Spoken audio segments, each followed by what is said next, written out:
Boa tarde, Felisquim. Bom, hoje o assunto que eu vou trazer para a gente discutir um pouquinho, estudar um pouquinho e conversar sobre ele vai ser o tema da simbologia, como a linguagem do sagrado. A área que estuda a simbologia é a semiologia. É a área que estuda os símbolos. Semiol significa ciência geral cujo objeto é o estudo de todos os sistemas de signos no meio da sociedade, incluindo os ritos e costumes dessa sociedade específica. E logia é o elemento sufixo que indica o estudo de determinada matéria. Todo símbolo ele traz em si uma relação entre o que ele aparenta ser, ou seja, sua imagem, e a sua essência, que é o que ele traz como significado dentro dele, ou seja, a ideia, que ele representa. Então, poderia dizer que o símbolo ele é uma junção da sua ideia central, essencial, e da sua sombra. Qual é o objetivo dos símbolos, O símbolo ele sacraliza, ele torna sagrado, ele tem essa função de delimitar, algo que é sagrado de algo que é profano, de algo que não tem sentido, não tem significado. E o que é o sagrado, Segundo o filósofo Mircea Eliade, o sagrado é a função de dar sentido, de tirar a banalidade e dar valor, Então, o sagrado, essa palavra sagrada, ela tem origem indo-europeia e ela significa delimitar um espaço e trazer a ele um valor. Então, os sumérios, os egípcios, os hebreus, os fenícios, os persas, eles têm grande destaque nessa linguagem simbólica, porque a linguagem deles era muito simbólica, eles se comunicavam praticamente somente por símbolos, Então eles tinham uma linguagem simbólica muito rica, carregada de significado e redimida de qualquer tipo de banalidade, bem diferente da nossa linguagem ocidental. A gente vê essa linguagem mais rica mesmo no Oriente, Quando a gente estuda os objetivos orientais, a gente percebe que o objetivo oriental é datar de sentido à vida, é tornar a vida sacra, a vida sagrada.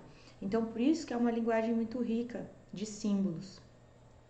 Mas aqui no Ocidente a gente também tem alguns povos antigos que tinham uma linguagem simbólica muito rica, que são principalmente os gregos, Os gregos, os romanos também, mas os gregos mais.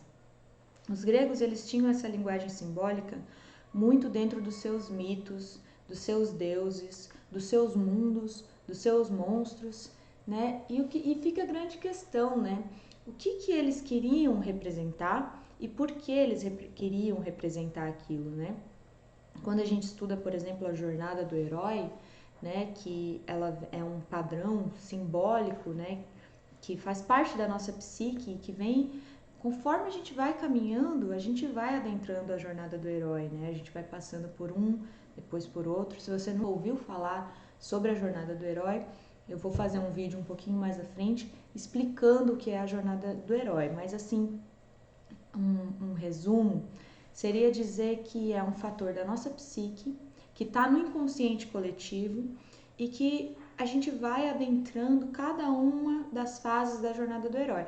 A gente consegue ver a jornada do herói, por exemplo, no filme, na grande maioria dos filmes, Rei Leão, Star Wars, Senhor dos Anéis. É muito interessante a gente perceber que no filme do Senhor dos Anéis, por exemplo, a gente tem lá o Frodo, E ele começa ele começa sendo um, mas no final ele termina sendo outro, Ele vai passando por desafios, por arquétipos, ele vai surfando dentro desses arquétipos e ao final da jornada ele vai ser outra pessoa. Então tudo isso vem carregado de muitos símbolos, de muitos mitos e de muita informação. A gente vê isso também muito claro no filme infantil do Hércules, a gente vê isso no filme infantil do Rei Leão. A gente tem essa linguagem, arquetípica que vem se repetindo. Então, assim, para a gente entender a linguagem simbólica, a gente tem que entender que existe duas linhas de conhecimento. Uma, ela está ligada ao como. E a outra, ela está ligada ao porquê. A gente sabe, por exemplo, muito sobre o como, quando a gente fala da história egípcia, mas a gente não sabe os porquês. A gente sabe pouco sobre os porquês, né? Por que era feito aquele símbolo, por que era feito aquele ritual, por que acontecia daquela maneira. E a linguagem sacra, ela tem essa finalidade, o porquê. Então, o conhecimento, de maneira geral, ele está muito associado ao como e pouco relacionado ao porquê. A vida, a comunicação da vida, ela está relacionada ao significado, né? A essa linguagem vertical e não horizontal. Bom, então os símbolos, eles são como se fosse o recipiente que carrega a mensagem, que carrega a ideia, que carrega o porquê. E esse porquê, essa ideia, essa essência, ela faz parte do plano metafísico. Nesse espaço delimitado, nesse espaço sagrado que é o símbolo, essa mensagem ela pode ser transmitida. E quando ela consegue ser transmitida, ou seja, quando a gente consegue se comunicar com essa mensagem, então a gente consegue aprender. Ou seja, a gente consegue capturar aquele ensinamento que está sendo passado através daquele plano metafísico. Eu vou trazer alguns símbolos para elucidar um pouco disso que eu estou falando, tá? Aqui vocês podem ver na imagem o olho de Horus. A primeira vez que ele apareceu foi em 2200 anos antes de Cristo. Existem diversas outras representações do olho. Existe, por exemplo, o olho da providência, existe o olho de Buda, existe o olho que tudo vê.